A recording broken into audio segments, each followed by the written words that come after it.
I'm Peter Brusso for 101 Small Business Mastermind. With us today, we have Richard Bentley. Say good morning, Dick. Good morning, Dick. And Frank Syringa. Say good morning, Frank. Good morning, Dick. Good morning, Dick. All right, let's kick it off here. Been almost a month we've been dark. Mainly a bunch of tomfoolery that we couldn't get going with here. But I want to talk about, and Google has just put out another modification of how they're going to control who gets on the front page of a Google search for a keyword. And if your site is not mobile friendly, is what they're calling it, you will be pushed down in the rankings just based on that alone. And so a lot of sites are not mobile friendly. I would probably have to say 90% of them are not mobile friendly, which is really going to slip the advantage over to those who are mobile friendly. I know Dick's got his website and it's mobile friendly, and I've got a couple of sites. Most of my sites are mobile friendly, but it just almost is another big misstep, I think, for Google. Their thinking is correct in the sake that they would, since there's, the majority of people now are surfing with a mobile device versus a desktop, and so they're trying to ensure a better experience from search by having these mobile responsive sites. However, it is discriminatory against those that don't. And I think it's even worse. In Business School 101, one of the first stories you learn about is guy goes down the street and throws bricks through plate glass windows or house windows, and attached to that brick is a rubber band with a business card for his glass repair company. So they create the problem. And we'll solve it for you too for X amount of money. So I did a search on mobile responsive services. So there's a host of windfall of services where you can submit your site to, and they will make it mobile responsive for $400. If you make any changes, you've got to then submit the site again for some, I don't know how much money, to continue to have them do it mobile responsive. Now, there are places like Doodah Mobile that cost you money on a monthly basis to convert your site to a mobile responsive / mobile friendly site that you have some control over. But I'm wondering if they purchase those companies, to make it even more lucrative. And so I'll open that up for discussion. You guys have any put on that? Well, yeah, I do. I saw a headline, it was this week, where for the first time there were more Google searches done on mobile than there were on any other device, whether it be a tablet and or a desktop. So the world is going to the handheld, whatever handheld you have, and Google, who is all about the user experience, I think they're just responding to what the consumers are telling them they want. I know in my wife's case, my wife is on doing some kind of stuff on a computer at her lunch, before she gets out of bed, before she goes to sleep, and during the day, and it's 99% of it is done on her iPhone. It's convenient, and they're used to the small screen, and again, I'm not quite there yet. I still like use a tablet because it's a bigger screen. But to answer your thing, when I get on my phone and I notice the site is not mobile friendly, I say, well, obviously they don't care. I don't care, and I get out of that. I go back and try to find a site that is mobile friendly because I don't want to be bothered, using the finger to go back and forth to read the rest of the sentence. So right. I think it's necessary. Interesting. Well, I I agree with what Frank is saying, that again, there's a need and Google's filling it. My concern would be, as a small business person and all, is are they taking away the ability for me to compete in that market by doing what they're doing? I mean, my clout as a, I'm not as dependent with Legal Shield as say if I had another business. But if I had another business, are they hindering my ability to compete in that space because they're putting so many restrictions on you? They're really controlling what the searcher is going to see. It's not. I don't think it's a free market when Google says, "Okay, I'm going to show these 4 or 5 people. I'm not going to show these other 8." So I'm concerned that they're just getting too powerful and controlling the information that is put out and put in. So I understand what you're saying, Frank. I think there's a need, but I just wish there were 2 or 3 other companies that could compete with Google to make it a competitive market space. That's my point of view on it. Yeah, I also think too that it it used to be that what Google would push you to do is to make good content, fresh, relevant content, both video, across all the media channels, and with your keywords, and the search returns were based on good, fresh content. That's the way it used to be. Now it's based on, first, do you have a mobile site? There is or not, or fresh content. It's almost like going backwards.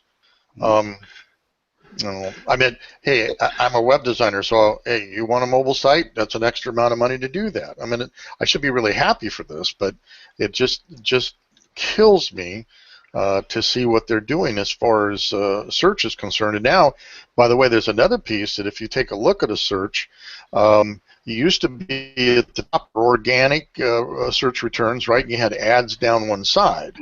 Yeah. Well, now they're taking premium ads and putting them where the organics were, so now you've lost the organics, right? Yeah. The next is a local map. That's Google Local, okay? And then down below that, if you're lucky, you'll get some organics, or they'll put some more paid ads. They do that in mobile. So you have paid ads, the $7 local thing, and then more paid ads. You have to go to page 2 to even see any organics. So yeah, that's a great point, Peter, because I noticed that over the last month they changed that, and I'm having a hard time finding the website I want to get to, and I'm going on, even they don't really show up as paid ads, but once I get there, they're paid ads. There's no transparency with Google as far as what companies do they invest in and own, and are they going to say, okay, unless you're doing your mobile site with one of these guys, you're not going to be able to get into it. I just think they've gotten so controlling and powerful. It scares me in the interest of open and fair transparency in business. I think they really are reeling us in to saying, okay, you're going to do it my way, when I want us to do it. And you're going to pay us a lot of money to do it. Yeah. And they're brilliant. Now, I'm not knocking them. They're brilliant because Frank's absolutely right. I think I read somewhere where over 60% of the web searches now are done on mobile devices. And I'm kind of like Frank. I still like the desktop because my fat fingers hit the wrong keys all the time. But right. But it's just getting all too powerful. There is absolutely no one that can compete with them, and that's not a good thing. Mm-mm. Well, So, let me give a contrarian view, as I am wont to do. I don't say. I'm going to rephrase your statement, Dick, that Google's getting too powerful.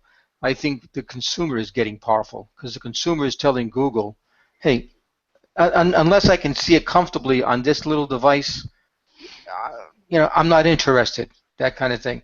Where content used to be king, and we talked about that a few months ago, the format is now even as important, if not sometimes more important than the content. And Google is responding to the consumers. By the way, Google has competition. It's called Bing, Yahoo, and so forth. But that's not competition. That isn't competition. So then,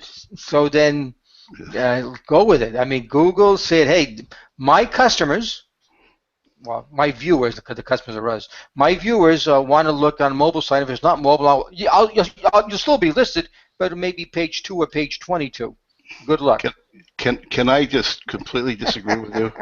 Love it. So what you're What a saying shock. is what you're saying is the tail is wagging the dog, right? You're saying the consumer is telling Google, that's what I want. Google is told the consumers, you want to use Google, you want to search on my search engine, here's what you're going to have to do. Okay, and that's exactly what it is, and it's to the consumer.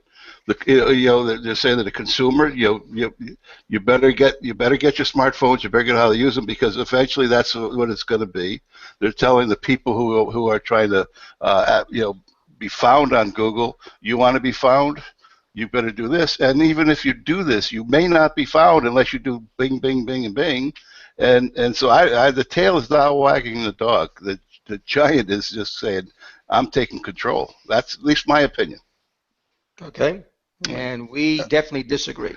And We definitely disagree. I will say, I'll weigh in with Dick on this one to a large extent, and I understand where you're going too, Frank. My consternation comes down to, you can use WordPress templates and they're excuse me, mobile responsive automatically. So there's some argument to be using templates, although I'm almost ready to go over to the dark side to use templates and spend more of my time on business as opposed to the web design, so to speak. But there's also people with data plans. And so responsive websites, although they may reconfigure themselves to a small mobile device, you're still pushing large amounts of data down that pipe, and they're paying for that. So then the only option, if you're really consumer friendly, is to build a completely separate mobile site and with automatic redirect code on the main page, which is what I do. But every time you change the main site, you've got to go change the mobile site. Double the work, double the money expenditure. Double the work, absolutely. But it's double the cost to the consumer. Not if you use a template. Correct. Excuse me. It doubles the cost for my clients. If you want to be consumer friendly and not push big amounts of data down into those small devices, which is what a responsive site does, okay, they're going to pay more money. I mean, it's eating up their data plan. Now, I have an unlimited data plan, so I wouldn't care. But that's not true with a lot of people out there. I have not heard anybody complain about a data plan in years. Again, maybe I'm dealing with... Come to coffee with me. All the old timers have a 2 gig or 1 gig data plan limit, and you have to set their phones up for them so they don't overrun that, because that's one of the clever ways that the companies actually make a lot of money on you by accident. Yeah, but they also have rotaries on their phone to dial. So I understand that. No, this is a mobile phone. There's no rotary dial on their mobile phone. And even my daughter Paige, when we got her second line, we got her a data plan, and she exceeded that in a heartbeat. And she said, I would never exceed it. And I said, well, let's just go up to the unlimited one. She goes, no, I don't want to spend that money, and it bit her, just like I said, so it's a mess. I wish they would just quit messing with their search algorithm and be done with it. But pretty soon there's only going to be paid ads on that front page. That's it. And when that happens, a startup will come out and will knock them down, because that's not what the consumer wants. Well, there is a startup that's trying to knock them down. It's called DuckDuckGo.com. I've never even heard of them. I know, but they were on Fox News at one point. They don't track your cookies, they don't track your searches, but DuckDuckGo is, and I'll try to mention it in the show notes, make a note of that. But again, it's going to be very difficult. The evil empire is just too darn big and too strong for the rebels. The evil empire, I love it. Oh yeah, no, they're known as the evil empire in the programming world. They are the Darth Vaders of the web. Just All right. just a quick story on data plans. My oldest granddaughter was on my family plan for years, and my daughter kept saying, "Why don't you switch her over to her own or on mine and all?" I said, "It's cost me $15 a month. It's not a big deal." Well, she had to get a new phone, and so my daughter said, "Well, I'm going to put it on mine." I said, "Okay." My monthly cell phone bill went down $75 because I had to have a much bigger data plan than I need because she was on it. And I never thought just how much more I was paying because she was on it. So I went from like 10 gig or whatever it is to 3 gig, and it's now costing me half of what it used to, all in the data prices. So maybe people don't complain because they don't realize just what's Right. going on. I didn't realize it. I say this is Well, why go through an hassle? It's $15 a month.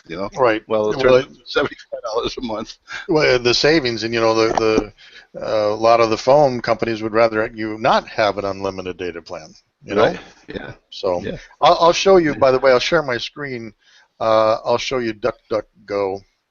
I just went and found it here. Tell me when you have my screen. Yeah, I have it. Yeah, I see. So see, DuckDuckGo is what it is. Pretty straightforward. And let's just try something. Google will, in another year, Google will buy him for $1 billion. It's like it's throwaway money. Right.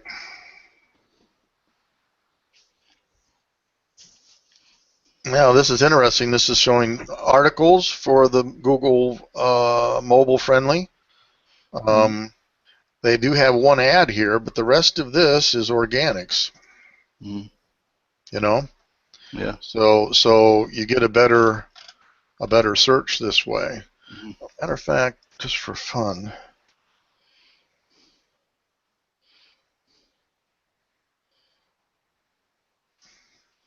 That's what I did mean.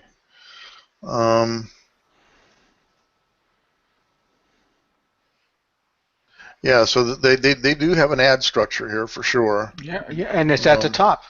It's at the top. It's at the top, but it's not a killer, And let's see if I can find. Now that's interesting. Oh. Well, see, in this case, DuckDuckGo doesn't even list one of my friends. So I just don't know how good this algorithm really is. But anyway, okay. I'll get back over to. I'll stop sharing and get back over here where I belong. Okie dokie. Next thing I wanted to bring up, moving right along, a little long in the A block here. There is, for any of you web designers out there, we used to have to take over a person's website to be able to drive traffic into it, per se. If you use an exact match URL, and if you use some type of keyword research, so you can find searches, keywords that are popularly searched, low competition, low optimized competition, and somebody bought something with that, and you find a handful of those things, and if you can go get the .com names for those are called exact match URLs. And I know Frank's glazing over about now, but here's the interesting part of that. If you did a splash page on an exact match URL, highly optimized, and then have an enter button, you can send them right back to the site that you don't have control over, thus driving traffic directly into that site. Now, that's the good news. The bad news is if the site's in bad shape, then you're sending good qualified traffic into a bad site, and what's the whole purpose of a website is a conversion, right? Make a call, send an email, buy something, convert them to a client. So, but I did want to mention that seems to be a really clever way to help a website that you cannot get control of, but they want you to drive traffic in there. And so I just wanted to mention the matched URL approach. And of course, every one of those matched URL landing pages has to have what? A mobile site too. No site. God Almighty, double the mess, But you could possibly use a template in that case that you're not pushing a lot of stuff down. And there's also some argument, by the way, Frank, and I forgot to mention this. Does your whole site have to be mobile? And the answer is no. You need to cut your site down to only which is important to be seen. You know. So I think all sites should be like that. Cut it's them down. possible. Just leaving the important stuff. The problem. People, The problem with that is if we look at my Defender site, it's a very big site, and it's very big on a purpose. Like if you go over to the instructors page, here's the U.S., here's all the instructors, and I offer a free microsite on my site so they can click and you can get all the information about that instructor. That would be a bear to create that in a mobile site. It would be unwieldy. If you have 100 instructors, you're going to have to create 100 separate pages for them in the mobile site. Crazy. So you just wouldn't do it. So then have a separate site for that. That's strictly desktop. It's on the desktop. And the way you do this, you build the desktop stuff first, and then you convert what you need to. You funnel it down to a mobile site. That's the deal. So in the case of the Defender site, maybe a mobile responsive site's the only answer, regardless of data plan. But anyway, matched URLs. Any questions on that? No. Okay. All right. Then do I hear? How come I don't hear anything? I don't know. You got to turn it on. Google says you don't have a mobile site for that. Oh, Dick, that's good. We can use that as a when something doesn't work. No mobile site for it. That's the problem. Right. Twin, this week in the news. Small business lessons that we extract from headlines in this week's news. And this week's Twin was in the news this week. Big time, as a matter of fact. And the headline is, "Hey, Wilmont, thank you for the small business lesson." And the question is, who the heck is Wilmont? Well, Wilmont was born in Boston in 1960, so he's now 54, 55 years old. He went to Bowdoin College and got a math degree, and then he entered the Marine Corps and went to Officer Candidate School in Quantico, Virginia. But I don't know what happened there, because a short time after he went there, he petitioned the recruiting office and left the Marines to go to join the Peace Corps. And I didn't know that was an option. So he went to the Peace Corps, and he taught high school math in Swaziland from 1983 to 1985. And Wilmont credits his entrepreneurial spirit to the time that he spent as a Peace Corps volunteer. And here's a quote he made. He says, once you have hitchhiked across Africa with $10 in your pocket, starting a business doesn't seem too intimidating. So after his stint with the Peace Corps, and after being rejected by MIT, Wilmont went to Stanford to get his master's degree in computer science in 1988. He's now 28 years old. His first job, Wilmont. His first job was at a company called Adaptive Technology, and he was an employee for a woman CEO, and he learned the value of focus. And here's another one of his great quotes. "It is better to do one product well than two products in a mediocre way." Well, he did his thing, and then in 1991, 3 years later, he formed his own company which produced products that troubleshoot software. But listen to this. His company grew quickly from 10 employees to 640 employees, and Wilmont realized that his engineering background did not prepare him for the challenges of being a CEO. He was a lousy CEO. He lost confidence and tried to fire himself twice, and the board says, no, we want you to stay on. Well, Pure Software was eventually acquired by a company called Rational Software. So Wilmont took 2 years off thinking how he was going to avoid similar problems at his next startup. And then the moment came.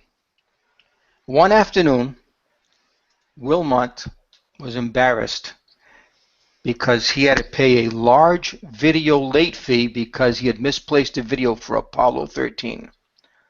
But worse than the fine Wilmot was afraid to tell his wife that he had made a mistake.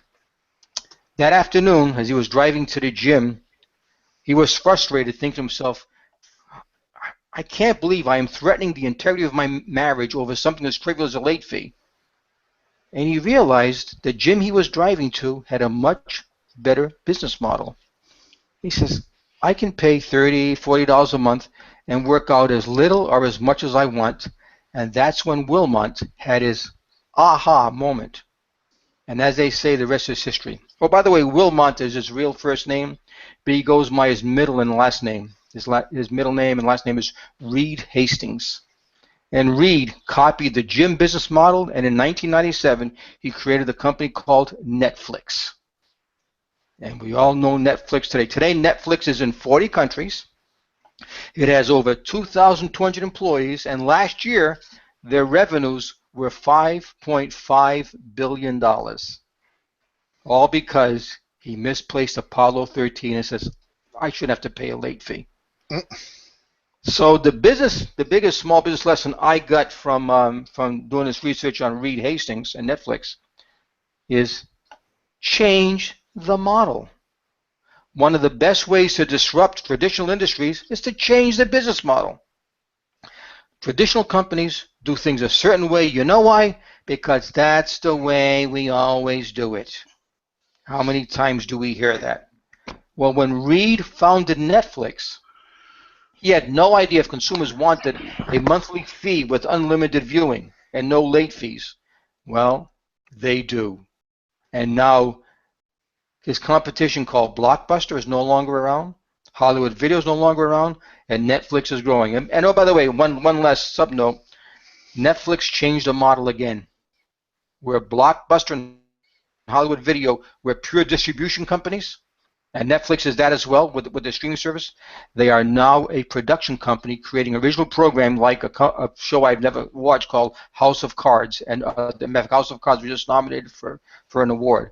So, Wilmot, Reed Hastings, thank you for the small business lesson, and that's my twin for this week. Well, House of Cards is a great show. Yeah, it is. You would love really? it. You would love it, Frank. It's Yeah. crazy. Well, really. This was all Netflix. You can go there. You can go to Netflix and watch it. I mean, it's crazy. I've watched the entire series, and then they have the new season just started up here a little bit. I've watched all of that too. Can't wait for the next one. No, but by the way, they also changed the model, Frank, of television viewing, where when they release an original series, or even not original series, they'll do 26 episodes. They release them all at once instead of once a week. So they've developed a binge watching thing now, where people sit down on a weekend and just watch all 15 or whatever episodes are of House of Cards. Right. So you don't have to wait each week. So that's another thing he did differently. So he definitely challenged and changed the model, didn't he? Yeah, absolutely. Yes, he did. Yes, he did. And then also I have Amazon Prime too, so they do just what you said, Dick. They'll release a new episode every week. You know, bringing you back. You know, so as opposed to you can still binge watch because you have all the rest of them. But you know, right. Yeah, so the thing that is amazing about Netflix, and I just got it last year, is he changed the model, but then all of a sudden he created, by changing the model, Amazon Prime went from just free shipping to, streaming video. Blockbuster went for the stores. You can buy any Blockbuster movie and streaming video now. So he created an industry as well as changing the model. I mean, this Hulu, what the heck is that? What happened? Oh, somebody calling me. Oh. So he's for crying out loud. You got to shut off your Skype, maybe. Yeah. By the way, while you're doing that. Hastings has also been a director on the board of Facebook since June of 2011. Hastings has also served on the board of Microsoft from 2007 to 2012. Pretty interesting. Yeah. No, he's a very impressive gentleman. And again, what caught my attention, obviously because it was Netflix. Netflix was in the news. But when I read the fact that being an engineer, he was a lousy CEO. he says, "Yeah, I'm an engineer. I'm not a CEO." But Yeah. he learned. He learned, and obviously he's doing so. Again, he's a Jeff Bezos of his industry. He's a Hmm. Tony Hsieh of his Yeah. industry. I mean, and I admire guys. And the interesting is he did not do a focus group because they said, "Oh, are you nuts? I'm going to pay $15 a month and get as many videos as I want with no late fees. That makes no sense at all." That kind of thing, right? And he says, "Well, we'll Yeah. try it." And man, did it pay off. Yeah. Did it pay off? So, Dick, what are you paying a month for your Netflix? Is it like $9.95. 29, 30 bucks? How much? $9.95. Really? That's all Yeah. it is, huh? Yeah. And you Wow. get if you sign up as a new customer, you get I think at least 30 days free, maybe even longer free service. But you have to have like I had to get I don't have a smart TV, so I bought a Roku stick that Okay. gives you access to all those things, and that you can buy on Amazon for $40. Mm-hmm. Okay. Yeah, there's a number of options to do that. Roku, I've Yeah, got a Roku yeah, as well, but yeah. there's Western Digital Media players, and it doesn't stop you from Mm, watching it on your computer, Frank. You don't need mm, anything for yeah, that. You watch your yeah. shows right on your computer or your Mm, cell phone. Many times I'll watch a movie when I go to bed. mm. You know, On your cell phone, huh? on my cell phone. Yeah. But you better have a Well, good data plan if you do that. Oh, I have the best data plan. It's called Yeah, Unlimited out here. yeah, Yeah, no. But it's interesting, Dick, that whatever their compression scheme they use, the quality is still really high, but the file size aren't yeah. that big. No. So even if you are on a data plan, um, I think you can still use Netflix. Mm, well, again, as we're talking about this, I'm thinking of industries, which by the way, have been around too long. You can't do anything new. Selling shoes online, mm, Zappos, yeah. completely changed Apples, that. yep, yep. Amazon, free shipping. Amazon with the things they're doing, you can't change that industry. People own that. Mm, Reed Hastings with Netflix, Uber with mm. taxis. I mean, everybody, they're competing with Uber, which by the way didn't exist 5 years ago, and taxis Well, have been around since the horse days. You you know? know what? Uber, and another company are going to start food delivery, home food delivery Yes, from restaurants. yes. That's Yeah, what I that. read. I saw the Yeah, headline. yeah, So, because of the low cost of entry, yeah. because technology is so much cheaper and so much more available, shame on us, and it's not just the young guys, Dick. Shame on us for not coming up with ideas and try again without mentioning any names. We talked to a gentleman who was in business the other day at lunch, and there's ways he can interrupt his industry and do something different, Yeah. and become the Uber of his town or of his local valley. You don't have to be nationwide. You could be just of your. If you could be the Uber or the Netflix of your county, I mean, that's awesome. That's huge. And then you go from there. It takes, I think the term in Spanish is cojones. Yeah. And I thought that was Italian, to be honest with you. could be. No, those are meatballs. Anyway, man, and the fun thing that I do is thinking about stuff like this, and when we meet with people, coming up with different ideas. Yeah, I mean, Dick, we had a guy at a Tuesday morning meeting, and we gave him a couple ideas on. And again, we don't want to mention any names. He's coming into a business that's going to be extremely crowded with what he wants to do. And I said, hey, change it and become this. Just do a few more things extra, cost you a few bucks, and you charge tens and hundreds of dollars for the thing you're going to do, and now you own the industry. So Mm. the By the way, opportunities are there. by the way, I forgot to tell you guys that Charlie Maroney's is willing to open up the restaurant at 9 a.m. in the morning for us to do a roadshow. Oh, good. Oh, okay. Yeah, I like that. Well, okay. So, and he has Wi-Fi and everything else, a strong Oh yeah, Wi-Fi in the oh shop. yeah, Okay, yeah. well, that'd be fun. Yeah. That'd be a lot of fun. Yeah, no, so I think I got us the venue, and I think what we can do, this is off topic, obviously, but I forgot to tell you guys what I did yesterday with that. And but we can get La Quinta and Indio Chambers to come, and ask for us, right? How do we get the word out? Because Facebook, when they were in town, it was standing room only. So we do the road show, and teach people social media and a bunch of other stuff, doing things out of the box, a little different, but stuff they can There you use go. today. There you It's go. something they can use today to make money on their business. Roadshow, Charlie Maroney's, Yeah. fresh coffee and Danish and Yeah. Italian bakery. Excuse me, not Danish, Italian baked goods. So could be good. All right, Dick, you got a section you want to talk about? Yeah, just a little bit. I believe it was probably on our last podcast, which was a month ago. I was talking about the amount of time I was spending in self-help and self-improvement, listening to a couple of very, very successful people in the network marketing industry, and even bought a subscription to a program he has, and I went into it, and I was just overwhelmed with the amount of detail. And I'd come to the decision that I was just wasting too much time with these programs, and I was not doing enough. And I also have come to the realization that I was probably using it as an excuse not to do more. And I'm sitting there looking for some of these guys to tell me what to do, and I was overthinking everything, and I realized I'm not that type of person. Okay, we all have to understand our strengths and weaknesses. And I'm more of a feel person, more of a doing person, and I've always tried to learn by my mistakes. So I made the commitment that I was not going to spend nearly the amount of time on these programs, and that I was going to get out into the world with a different attitude.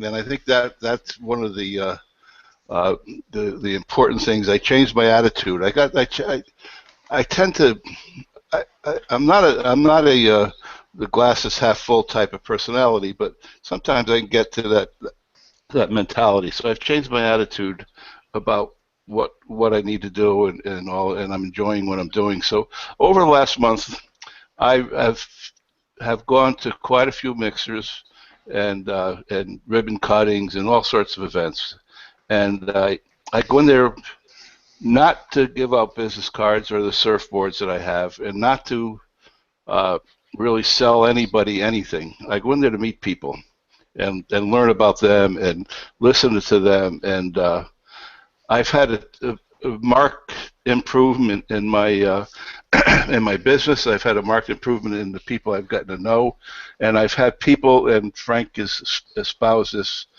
forever on these podcasts. I have people say to me, "I'd like your service. Could we get together?"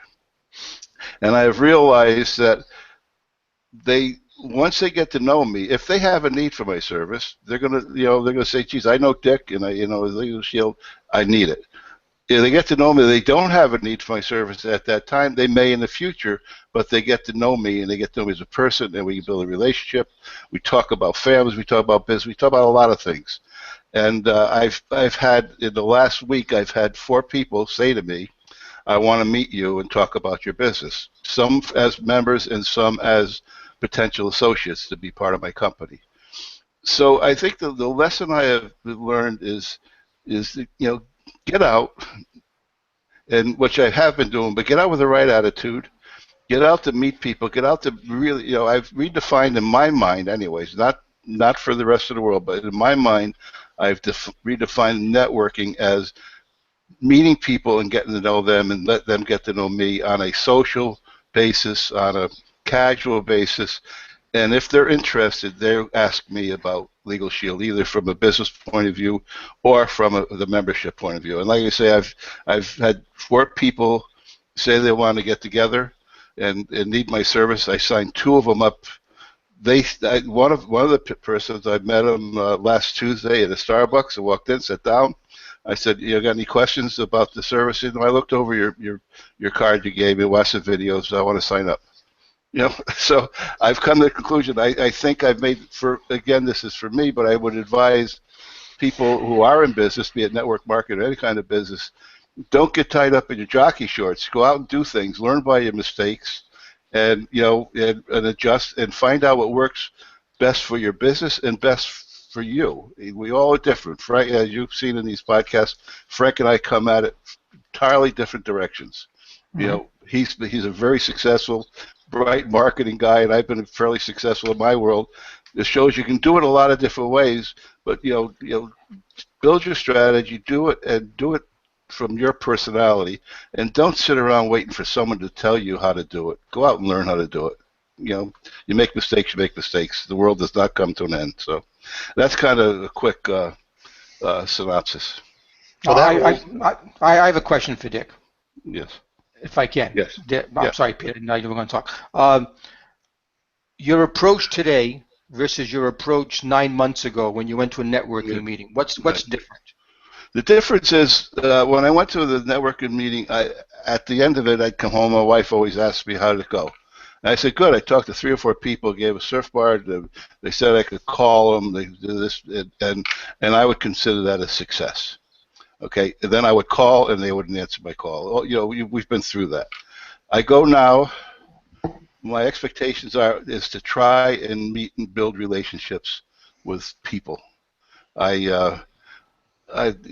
Not everybody's going to need my business, but everybody might know someone who will need my service. Rather, I met a lady at the Indio chamber mixer last week that I had met 4 months ago at Indio, and we sat and talked for a while. And I'm referring her some opportunities, and she says, "I owe you one. I'll find you a client." We're building I won't say a personal relationship, but we're building a relationship where we know each other, and we're not afraid to. I'm not afraid to recommend her. She's not afraid to recommend me, type of thing. I've met a lot of business people. I get to know people pretty well. They know what I do. They have my card. This lady I talked to at the Indio meeting, I asked her for her card. She gave it to me, and she said, I know you gave me your card, but I don't have it. So I started taking out my surfboard. It's going back at least 4 or 5 months. He says, "Oh, I have that. That's still on my desk." So the whole surfboard thing works. It works. So the difference is, to me, a successful night when I come home and Bev says, how did it go? I said, great. I had some really wonderful conversations, met some interesting people. That's it. Good. So and that leads right into, my mantra for social media is, I tell people it's a conversation, stupid. Mm-hmm. I probably should drop the stupid part off, but it's all about building those relationships. Excuse me, like you're doing, in the networking meetings, Dick. You build a conversation, you build a relationship, and then when they want your services, they'll prefer to purchase from you than anybody else. That's exactly right. And like I say, I always, in my limited experience in networking for the last 2.5 years, I took networking to be, let me get my business card out, let me tell people about my business, let me tell people what I do. And Frank is for years has said they don't give a damn about you, which is true, until they get to know me. Okay, now they care about me because we have a relationship. So my whole world of networking has changed. That I want to meet as many people as I can. I want to have as many conversations as I can. I'd like them to know what I do in case they ever need it or they know somebody who does. That's my definition of what is networking. And you want to know what they do. Right, absolutely. Yeah. And like I say, refer people back and forth. So one more question. Again, without mentioning names. I know you joined some sort of subscription model where you had all this overwhelming information, right? From this people that are extremely successful. From what you know about what they're teaching, are they teaching what you're doing? In other words, build a relationship as opposed to promote the product. To a degree, yes. I mean, they're this guy is, he makes tens of millions of dollars. He has 400 people pay him $5,000 to go to a weekend in Vegas to hear what he has to say. Yes, they do, but not to. I don't think they defined it the way I do. And the bottom line is, Frank, he's selling. He's selling his services. Okay, and that's when I paid. I was going to pay 19 something a month to get it, and like I said, I got so much material it would have taken me a year just to get skim it, and it just dawned on me, this guy is in his own way is selling, and he's making me think that he wants me to be successful. He doesn't know me, so no, I don't think he didn't. He helped frame some mental things for me. I took it upon myself, knowing myself. My whole life, I never went to college. I never had formal training. My whole life, I've grown, and whatever success I've achieved in life is because I went out, did it, made mistakes, fixed them, and grew. The one constant that I've always had in going through my business career is I always seem to be able to build good relationships with peers, my superiors, and my customers, my suppliers, and that's what I'm doing now. So, yeah. Cool. Very cool. Very cool. Yeah. All right, let's stay on the social media vein there. Yeah. So, I'm running some social medias for some companies, and one of the tactics that I started to do, which I hadn't seen anybody else do, maybe it's out there, I didn't do that hard of a search to look for it, it dawned on me that I'm seeing these people, in Charlie Maroney's case, using Facebook to check in for their dinner or lunch, whatever. And it pops right up on my screen because I'm the manager of their site. And I immediately Facebook messaged them saying that, tell when you're done, tell me how, what you ordered and how you liked it, and they text right, okay, great, we're looking to get this, and we're starting this conversation with a fan, right? And at the end of their meal, they usually tell me what they thought, and it's usually very good, and so I thought that's great. What a great way to interact with the fans instead of just putting a general post out, to actually interface with anybody who's in the facility at that time. Well, so I took this to the next level. I said, well, I've been wanting to get us Google reviews and more Yelp reviews and positive things, as you can. So this person weighed in. I did a general post this time asking the fans to please spend a few minutes and go over to Yelp and put in a Yelp review because they like the place. I got the first one yesterday. So today, as soon as anybody checks in, I'm going to ask them at the end, please go to Yelp and put in a good review for us. Now, it's kind of interesting using social media to push them into another social media, that will ultimately help the whole establishment. And so I thought that was pretty interesting. Any thoughts on that?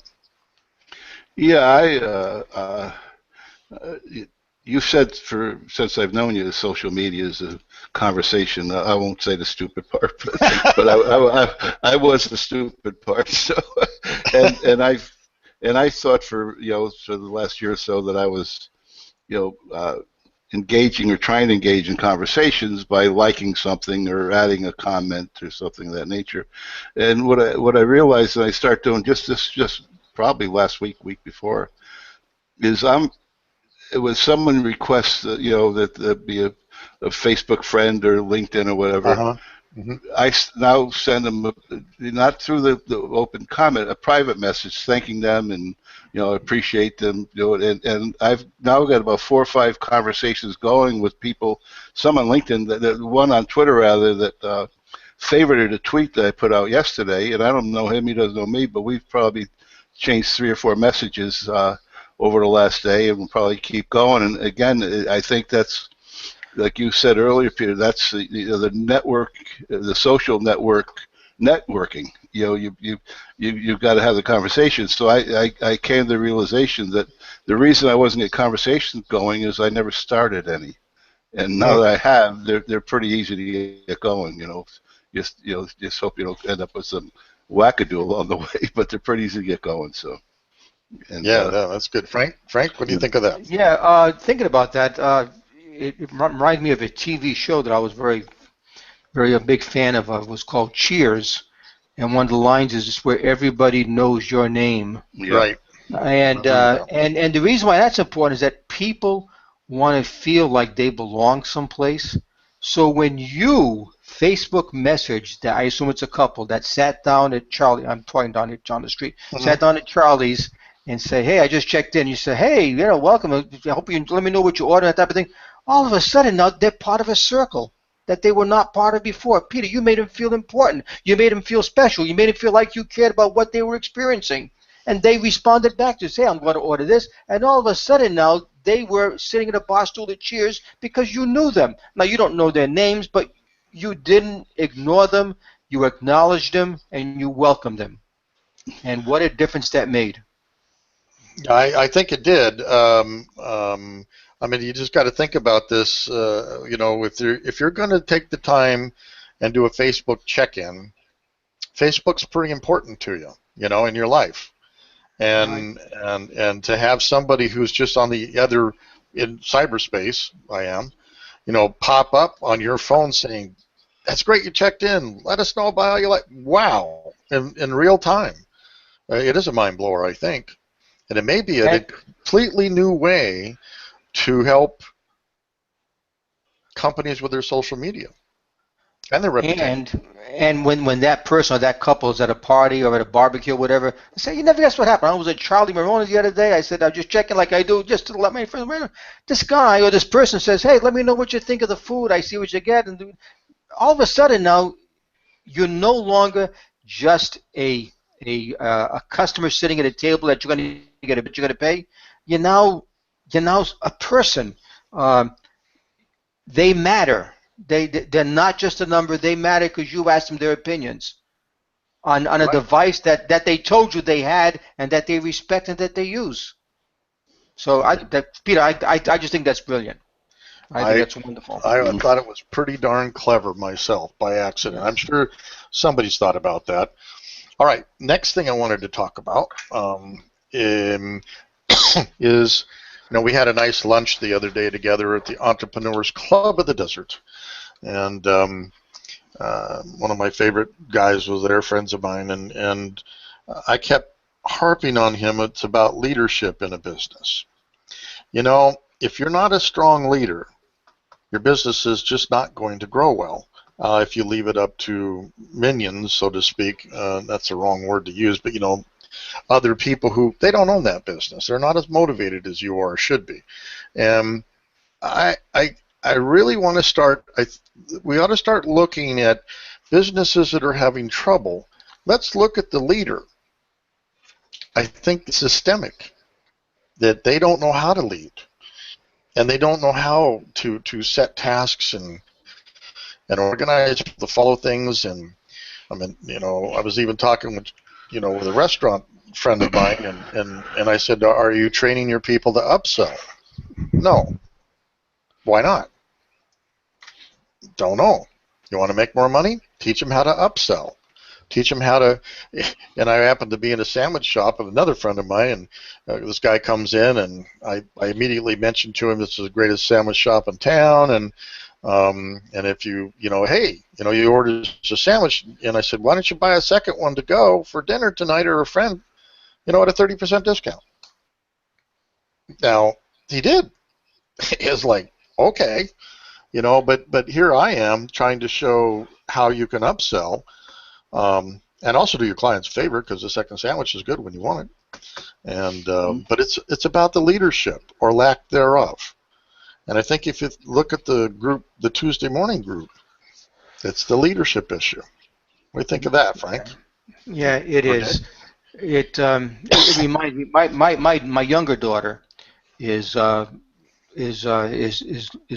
interviewing for a job with two major corporations for a leadership role, and I because I don't have her permission to tell who they are, but one of the companies, and it's retail, one of the companies missed their forecast. And she was an interview. What's today? Thursday. She was interviewed yesterday, and we talked about it yesterday. And she met with the senior VP, and he was telling Mr. Forecast, and he says, "What would you have done about it?" And she asked a couple of questions, and here's what she came down to. And the guy was impressed. He said, whatever his name was, he said, "You missed your forecast because each one. I don't know how many stores. Each one of your stores did not sell one extra pair of socks that day." A pair. If your people know how to sell an extra pair of socks, you would have met your forecast. And she said what you said is the importance of training people how to upsell and how important that extra pair of socks can be to a corporation. These are publicly traded companies. Hmm. So leadership and teaching up to upsell. And again, when you mentioned that, I thought of my conversation I had with my daughter last night, and that's how critical it can be. The upsell is extremely critical. Extremely You critical. know, and on that point too, I suggested to my computer repair shop friends that in fact they go out and they get 10 clients for free for 3 months to do their IT and to clean up their computers and make sure there's no viruses and all that kind of stuff for free for 3 months. And they thought I was crazy. But if you look at the investment, you know, if you're asked, you know, what's the cost to get a customer, right? Everybody ought to know what that number is, advertising and all that stuff. What's the cost to get a customer? And so you might invest $20 a month in tech time to make a visit to, you know, the monthly visit to their, you know, to do their IT and all the other stuff. And you don't do the full-blown version. You give them something that saves them from viruses and saves them from hackers to a large extent. And at the end of 3 months, you tell them that's your free trial run. Here's your contract. And, you know, it goes back to the model of the gymnasiums. I have a gymnasium, well, 24-hour fitness membership. And I've had it for, ever. I haven't been in that gym for 3 years, but do you think I'll cancel my $15 membership? No way I'll do that. Because one, it makes me admit that I'm not going to go, okay? And I always want to believe in the hope that I am going to get myself to go, right? And so it'll be worse if I have to cancel that than it is to just pay the 15 and keep on hoping. And I think that model could really work out well. For them to go in, and what are they doing, Dick? They're building a relationship with them, right? Right, exactly. It's a social media model placed on a physical brick and mortar event or operation. What do you think about that, guys? That's a great idea. I agree. Salesforce.com, who, by the way, is now on the market. They decided they're going to sell the company. I think SAP is going to buy them. But they started something called SaaS, which is software as a service. Mm-hmm. And they were selling CRM, customer relationship management systems, on a monthly basis. You didn't buy the software. You didn't install the software. You didn't have to maintain and update it. They did all of that, and you just, because of the internet, you're able to log on and have your Salesforce.com on whatever device you were using. And they did it, and it's called SaaS. And now even companies like SAP, I think is the largest software company in the world, now has a SaaS model, software as a service for their smaller customers. Well, so does Microsoft with Microsoft 365. But that's lately. They didn't do that in the beginning. Right. No, they've just done it lately, and I actually love that. There you go. Because I get the updated software, I don't have to worry about the disks that explode in my drive, like my one did. Yeah, I like that idea, but you know, it's interesting. I think, and they were afraid of it. I still may be afraid of it because it's an investment of tech time to go build that relationship, and but that's the cost of obtaining a customer. You know. And I'm sure Steve Ballmer, who now owns the Clippers, said at one time, "Well, that's not the way we do things around here. We sell products. We don't rent products." And that's when Reed Hastings says, "You know what? I think I can make a lot of money just unlimited videos and no late fees." You know, that's a new way of doing things. So anyway, right. So I'm pretty excited by that. Yeah. All right, we're at the top of the hour. Yes, sir. We want to cover anything else? Nope. That's it. All right. Say goodnight, Dick. Good night, Dick. And say goodnight, Frank. Good night, Dick. All right, hang on, guys.